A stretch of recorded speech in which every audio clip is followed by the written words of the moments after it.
It's all about making something last for eternity. Iguodala to Curry, back to Iguodala, up for the layup. Oh, blocked by James. Back out to Allen, his three-pointer, bang! Irving puts it up, it's good. Cleveland is a city of champions once again. We ain't scared of them cats, man. That's the moment. Anything's possible! The Lakers repeat back-to-back titles. Wow. This game, I love it, man. Cleveland! This is for you!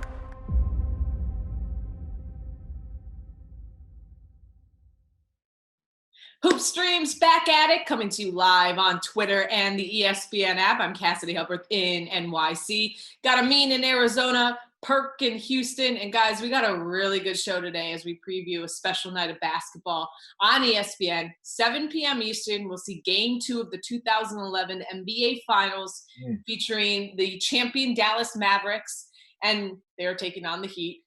And then at 9:30, we have the 1998 NBA All-Star Game, same game that we just saw highlighted in The Last Dance. And coming up later in our show, Hall of Famer Jason Kidd, who played in both those games, is going to join us for a few minutes to break them both down. But before we get into all that, we got to talk to my man, Perk. Perk, you've been busy on Twitter, so you know what time it is. Man, listen. Man, listen. Hey, listen. First a volume shooter. Getting them shots up. So, Amin just called you a volume shooter, Perk. Damn, man. Look, we see you out there on Twitter making these lists. You did your top 5 point guards, combo guards, small forwards, power forwards, and centers. So explain your process here. Well, first of all, what people have to realize is that it's a key word in that. It's my list. And then I didn't ask anybody to agree with it, right? It's my list. So I just wanted to give my top 5 that I thought of all time, right? So I went down my point guard list. I went down my hybrid list, meaning like positional, like far as like a combo guard. And then where I had problems that was my small forward list, because a lot of people didn't agree with that because I put Scottie Pippen above KD. And I was like, well, listen, Scottie Pippen is the greatest number 2 of all time. KD obviously is going to go down as the best scorer in NBA history, in my opinion.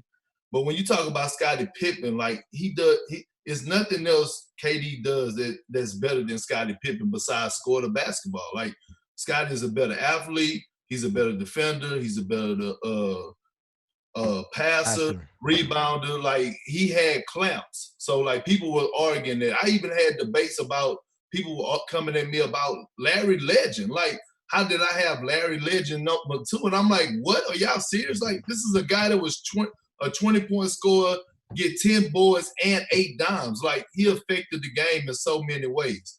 Then I go to the power forward list, right? Because this is why I was getting all the heat. So I had to put Duncan number 1 because of the 5 championships, right? I really wanted to put KG number 1 because I always tell you I don't think that championships should affect a person individual accolades, right? It's a team sport or whatever. Because if you was to flip-flop KG and Tim Duncan and put KG on the Spurs, they would win the same amount of championships or probably even more. Yes, I mean. And then and then on top of that, KG had the complete bag. Like he was so versatile. And there's not one regular season accolade that KG haven't won. Like if you go down his resume, he done won the MVP, Defensive Player of the Year, All-Star MVP.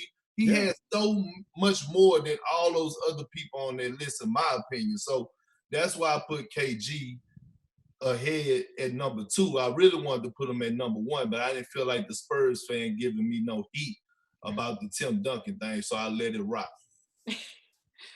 I mean, his list, here's the thing.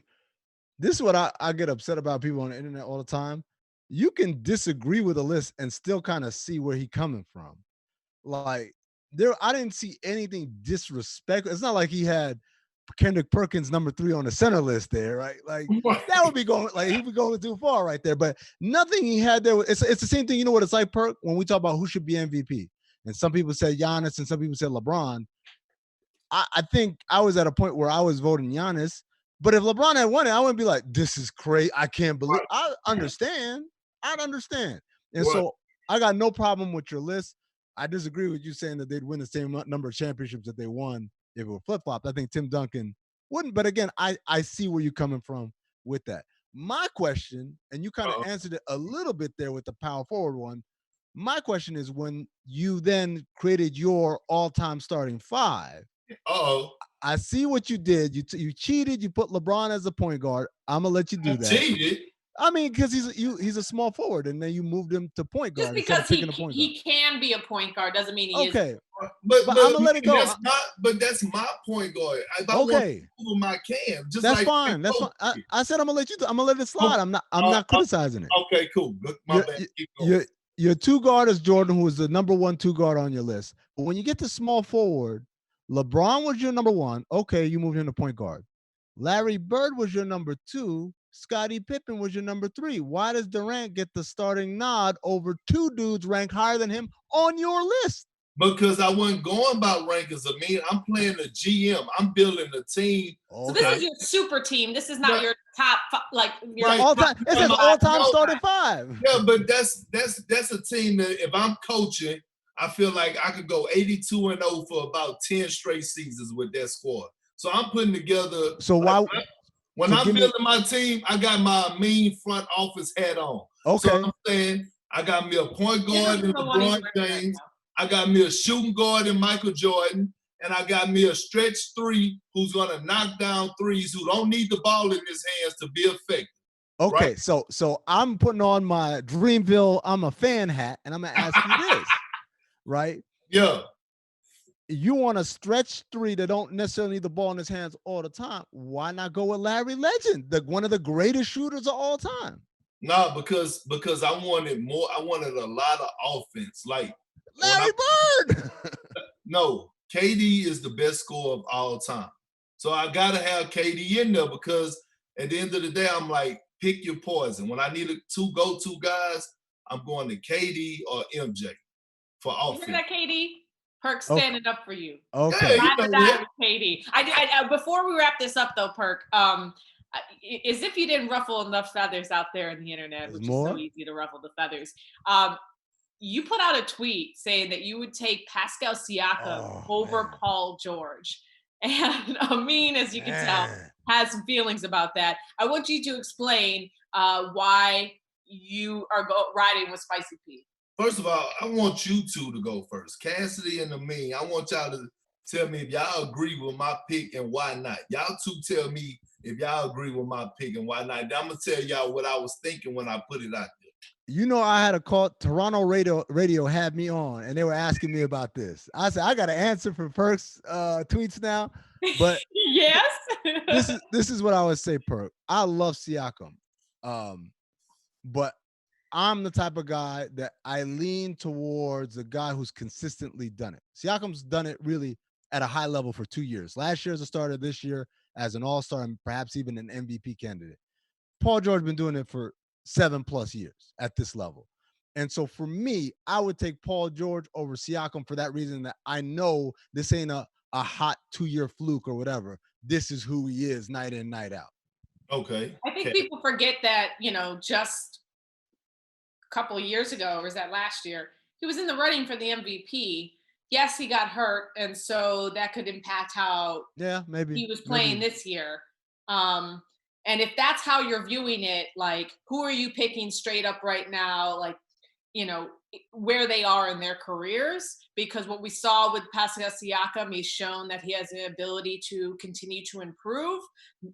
I could see why you can do a slight edge, but still, to Amin's point, I think I would rock with Paul George because he is proven, and I believe he, we would have seen the MVP caliber candidate later on in the playoffs as he was getting more reps this season.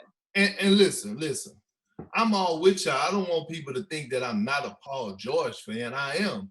But when you talk about Pascal Siakam and you talk about what he's done over the last 2 years, let's not act like it hasn't been something that's it's been amazing and something for to watch. So we're talking about the most improved player, and we're talking about a guy who has become was a certified Robin on a championship team. Like he was a certified second option to Kawhi Leonard on the championship team. And when you look at Siakam, he's versatile. He gets better every year. He gets better by the game. Think about it. He had 32 points in game 1 of the NBA Finals, right? The biggest stage in the NBA, and he shined like new money. You hear me? But look, go back to it. Think about this. Paul George, 2 years ago, he went into Utah in a game 7 or whatever, and when he was in OKC against the Utah Jazz and had 5 points. He was hurt. He was hurt. No, not 2 years ago. He was hurt. 2 years ago, he was hurt 2 years in a row. Okay, so that makes it even better that he's been hurt, so he's injury prone. So right now, I got to take the guy that's more doable. And then on top of that, have we forgot that Siakam was an all-star starter this year in the Eastern Conference? 24 points, 7.5 rebounds. And then on top of that, he got his team number 2 in the East without Kawhi and Danny Green.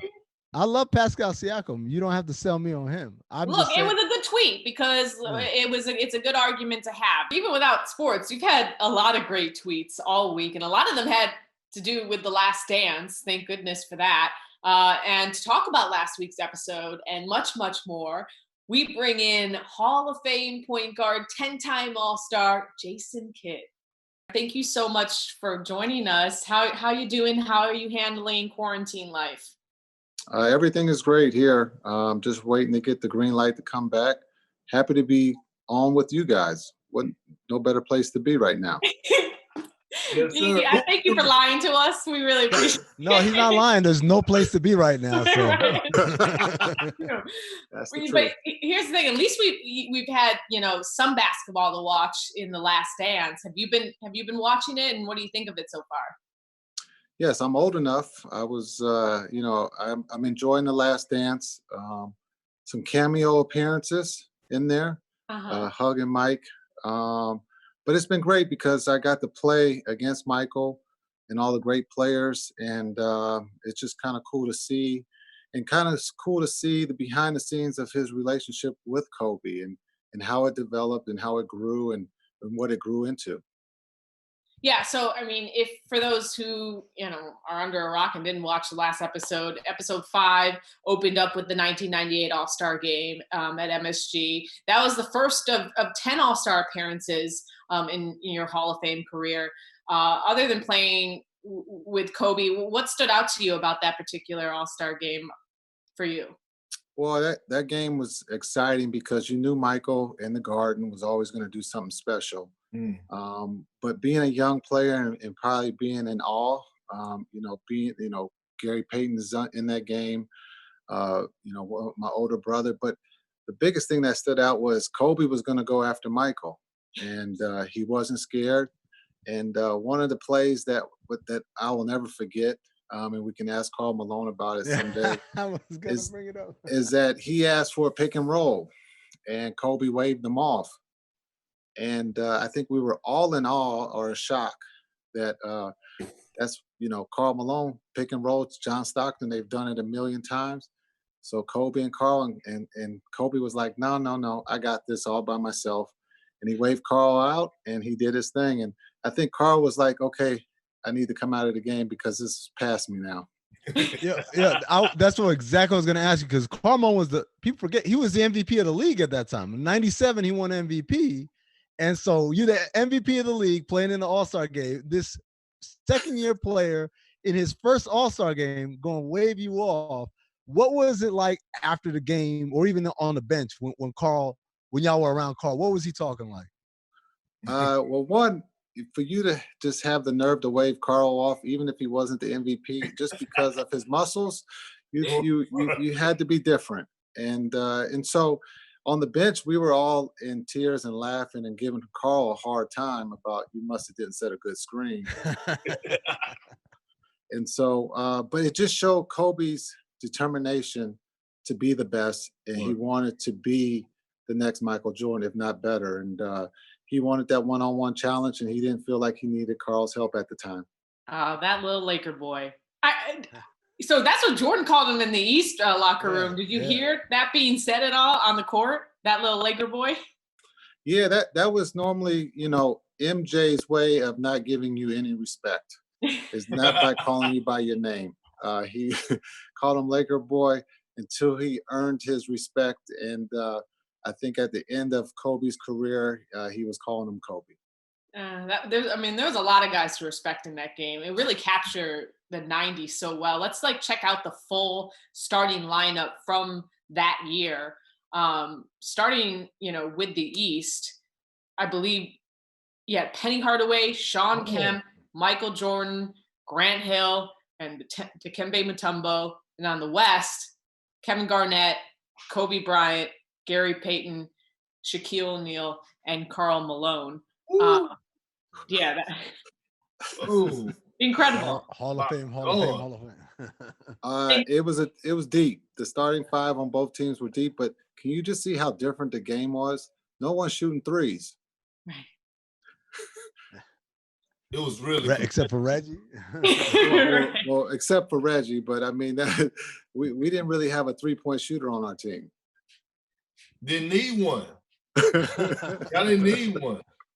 So look, hey coach, so I gotta ask you this, right?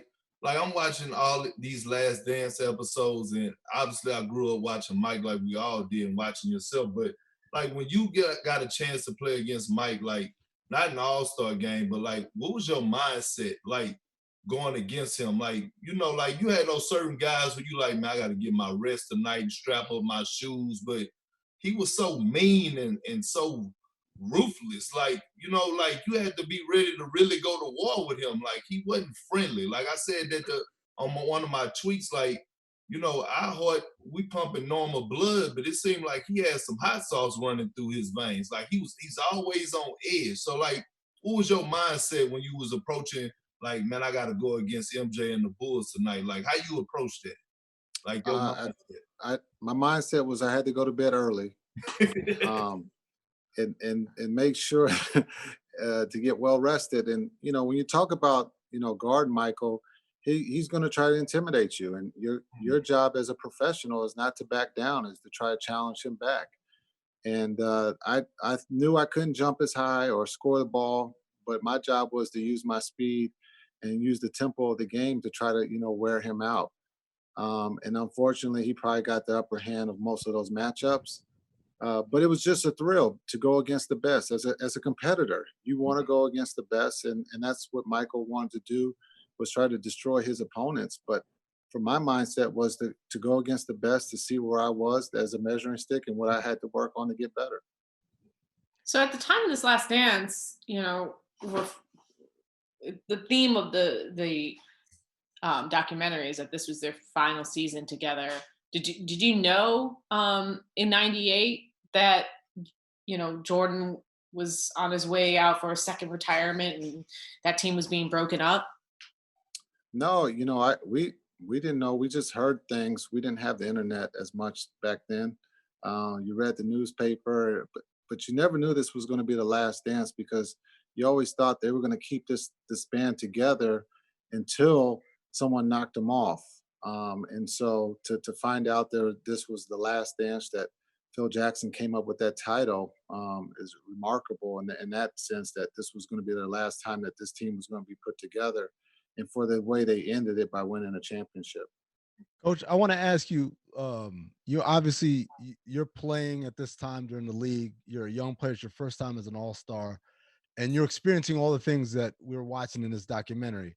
What are some of the things that now you look back that you didn't understand because you're either too young as a player or just not experienced enough, that now you look back that kind of blow your mind knowing what you know now? Just understanding what work really meant. Being able to, put in the time, not just come to practice, but put in the extra time before practice or after practice, studying film. As a young player, you always felt the old heads or the older guys, you're going to be able to, you know, outrun them. But they had that higher basketball IQ, and so just understanding that then as a young player, I thought I was just going to always use my speed to run past them. But they all, you know, the IQ part of the whole game, and that's again, Michael had that advantage on everyone. So obviously, you have a unique position of being, you know, a Hall of Fame player and now a coach. So when you just hear the comparisons of the eras, do you feel like finally that this documentary is depicting the type of basketball that was played back then to this younger generation? Yeah, you know, the whistle didn't blow as much back then. There was a little bit of physicality to the game. And there was, you know, you had to earn your stripes. You had to come to work.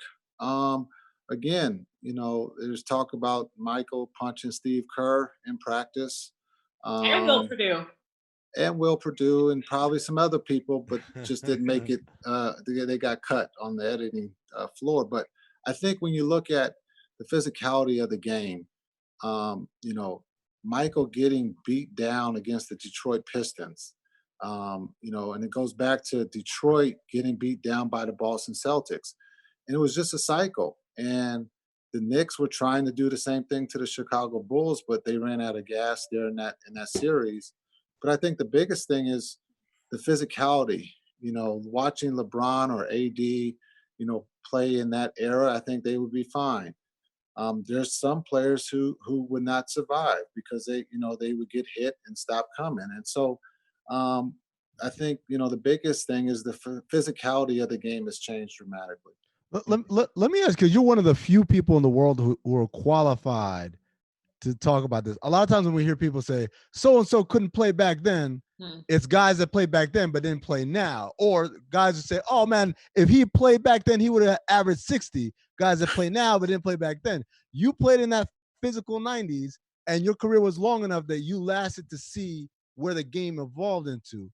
What do you think as far as the style of play? Is it something that it kind of just depends from player to player, or do you think overall there is a truth to players from one era can't survive in the other? Yeah, I think there's going to be some that can't survive and some that can. And, you know, talking about it earlier, Kendrick Perkins could easily survive in the 80s and 90s. Hey, Coach, say that again, man. Oh, sorry. Perk, that's a discount, though. That's a discount. He would be the Charles Oakley. You know, when you look at the comparison and be successful and win championships, he's a winner. But he knew his role. He was going to protect the star player. And in the 80s and 90s, you had players who had bodyguards. And we all knew who they were. And if you were going to hit one of their players, you had to be prepared to get hit or not come into the paint that night. And I think there's some players who can survive in playing in the 80s and 90s. And then when you look at Michael probably would average 50 if he wanted to in today's game. And this is without shooting a three, right? I mean, his mid-range game was so deadly and incredible. But his mindset was if he needed to shoot the three, then he was going to shoot the three. And I think he would lead our league in scoring by a lot. So Coach, listen, I got a question. Like, you've been a head coach, you've been associate head, and like, you know, being around the game. Like, so like nowadays, so many organizations put so much emphasis on culture, right? But I'm watching The Last Dance, and I'm watching Dennis Rodman finish the middle of the night, jump on the motorcycle, like they smoking cigars in the locker room. I'm like, man, this culture stuff is overrated because, like, man, these people were really kicking it, having parties. I mean, like, Dennis Rodman went to Vegas. Like, Jordan was on the golf course. Like, like the culture. But nowadays, like, so many organizations is like culture. Like, and I'm kind of in between. I'm like, yeah, I understand the culture, but I'm like, I do want some guys in there. Like, if I could get me a stud that could actually go out there and produce night in and night out, and he just ruffle the feathers outside of basketball, I just got to deal with it. Like, I don't want to have a culture and just be losing. Like, give me a couple hard heads. I'm all right with that. What you think about that, though? I agree with you, Perk. I think, you look at, I think Michael said it best, when he was having a Miller Lite, there were guys having not just one, but a case or a six pack. Right. And at halftime. at halftime, or smoking cigarettes that they got from the coaches. So, Right. so I think the league has changed. I think, again, I think it goes back to just the way the league wants to be presented. And scoring is something that they wanted, and it kind of opened up the lane, and guys are shooting the ball from half court. But I'm all for, a guy who's going to get under someone's skin and do the dirty work, because those are the guys who are forgotten about when you win a championship. Everybody looks at Michael and Magic and those guys, but it takes a team, and they got to have role players. And Paxson and Kerr make big shots, to win those championships. But again, the role players are going to go and have a beer or two, not at halftime, but after the game.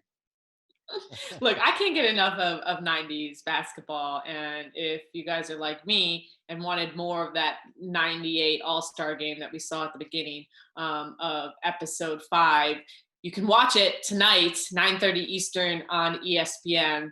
But our primetime classics get started with your 2011 NBA champion Mavericks, Jason, as it's time for us to get to the main attraction. So at the top of the hour, NBA fans can see Game 2 of the 2011 NBA Finals. Spoiler, but the Mavericks won that game and beat the big bad Heat in the 2011 Finals.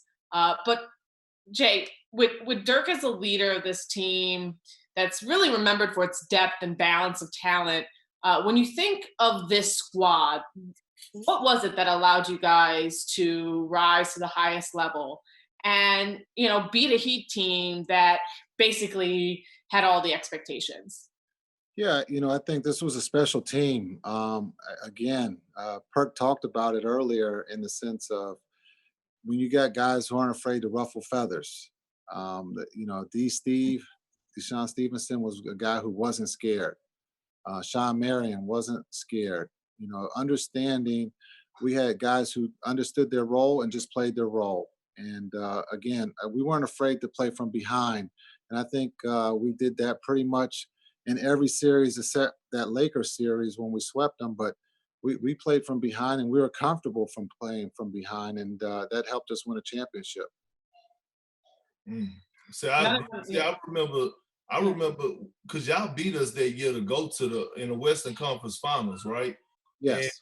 And y'all was so deep, but it was like every game, it was a different person that stepped up for you guys. Like y'all were really a team that, when I preach unselfishness, I was like, guys really, you could tell guys really lost themselves in the team. And then showing Tyson Chandler, him and Brandon Haywood was balancing out their minutes. You and Jason Terry, and then all of a sudden JJ Barrera. Even Karan played that bill, right? He Not in the playoffs, but he played during the season. But during the season, we lost him, yeah. But Dirk was on a mission, though. I remember he was killing us. I remember going in the film session, and Scott Brooks was like, "So Perk, Serge, what you gonna do about it?" And I'm like, "What you want us to do about it? What you want us to do about it?" And it kept seeming like y'all was picking on us. But now y'all had a y'all team, to me, you guys and the Detroit Pistons, to me, when far as talking about teams that won championships in NBA history, it goes, y'all rank high up there to me, because no one, the odds were against both of you guys, especially that Mavs team. Y'all really went in there and handled the Heat, really handled the Heat and got that win and got that title. I agree with you. We saw ourselves as the Bad News Bears, and no one was picking us to beat the Heat. They had the big three. But again, Dirk was our guy. We were going to go to him, but we were also going to protect him. And right. I thought we all played for one another. And you said it best. Anyone on any given night was going to help us win that game. And, it goes back to the Lakers series in Game 1 when we were down. Corey Brewer comes in and changes that whole series and gets us back. JJ and Peja go crazy in Game 3, I think, again in the Lakers series. And so it was always someone, but we could always count on Dirk to deliver the blow. late in the game when we had to. And it's always great to have a star who you can get the ball to and he'll deliver. Mm-hmm. Coach, what was the conversation like between game 1 and game 2? You guys lost game 1. They're the favorites. They're at home. What was the conversation and adjustments between those 2 games? That's a great question. After we lost game 1, because we felt that was the game to steal, and we were right there, and we let it get away from us. And Dirk, I think I'm not quoting him exactly, but he's like, "Damn, that was our chance. That we got to go home and win 3." And I'm like, "Well, we got game 2," and he's like, "We had our chance. It's going to be hard." But as we talked about it in that day off, we talked about we need a split to go back 1-1 to make this a series, because being down 2 is going to be extremely hard. And we found a way in game 2. It was a close game. It's tied at half. They take the lead going into the fourth quarter, and we came and had a big fourth quarter to find a way to win that game. Actually, look, game 2 is airing tonight on ESPN, so I want to show you and the viewers how that game ends, and if you can set the stage. So you were down 15. Excuse me, you're down 15 in the fourth quarter, but then stormed back to tie it up at 93. This is the last possession of the game. If you remember, can you walk me through what was going on here? Well, for sure, we're getting the ball to Dirk. Jet's going to go set a pin down, and I think everybody knows where the ball's going, and we're just going to try to hold it for the last shot. And Jet goes, and my job and only job is to figure out to get the ball to Dirk. And Dirk does his thing. He spins, goes back to his left with the left-hand layup. And the crazy part about this play is when he goes to spin, I'm expecting Chalmers to go. So I was ready to shoot it if need be, but I'm glad he decided not to go. Oh, boy, that's tough to guard. Hey, Coach, I got a question, though. I want to ask you, because Dirk had never been to the finals, right, until you got there. But you had been to the finals a few times. And so, did Dirk lean on you a lot? For advice, and did you have to because sometimes people don't understand, a lot of times superstars need that guy to push them, it was a couple of times I didn't see, I didn't been in locker rooms where KD head has been down, Russ, even Braun, where I'm like, nah, we got to go get this. Did he lean on you a lot for different things, during that title run, for advice? Yeah, that? Yes, yeah. I always wanted Dirk to talk. Mm-hmm. I always wanted him to say something in a meeting before the game, and he would always give me the Heisman. And so there was a point in that first round against Portland when Brandon Roy came back and beat us, I think, in game 3 or 4, and game 4, and we're going home. And he said in the locker room that no one's going to beat us at home. And when he said that after that game, that helped me relax. But I just had the confidence that he's finally going to come in and talk about something. And when he said that, it just put everybody at ease and just showed his leadership. But also, it was just we needed him to give us some confidence. But you're 100% right. A lot of times the best player needs support, and they're looking for support. And it's just a matter of the right player saying the right thing at the right time. See, this is why we gotta have fans at the game. There's no way we can start the NBA. I keep telling y'all, the fans are the hammocks added to the collard greens. Well, Perk, but then you're saying that we're not going to have a season for a while, then, buddy. You're saying you country as hell talking about hammocks. So, look, before we wrap this up, I have to ask you about Jason Terry. You're saying a lot of people, were picking the Heat to win this, but he sure was confident you guys were winning, getting the Larry O'Brien trophy tattoo on his arm before the season started. What did you think when you first saw that? Just not short on confidence. And, sometimes you need someone to do that. And he did it. And he stuck his neck on the line, but he also delivered in that game 6 and not just in game 6, but the whole season. But for him to put that trophy on his arm was a statement. And that was our goal, was to win a championship But you have to be brave to do that. And he's not short on confidence. Yeah, I know we're going to run here quick, but Coach, I got to ask you one question. The play, it wasn't that season, it was the season before. You're coming up the sideline, y'all playing the Hawks. You see Mike Woodson standing outside the coach's box. You dribble right into him, do the contact, got a technical foul on him.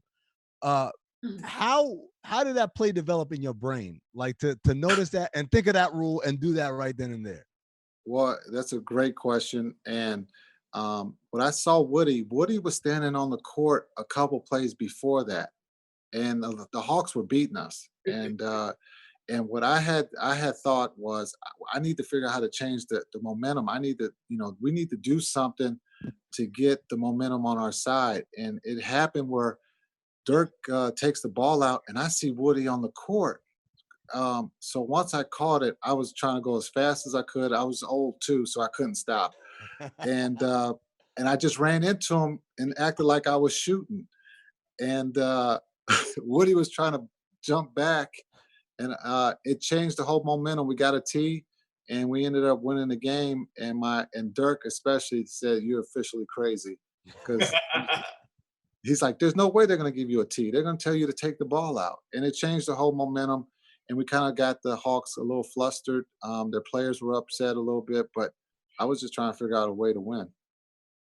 And look, that's why you're a Hall of Fame point guard. I had great teammates. See the whole court. No, I had great teammates. Great teammates. Jason, this was amazing. Thank you so much for joining us.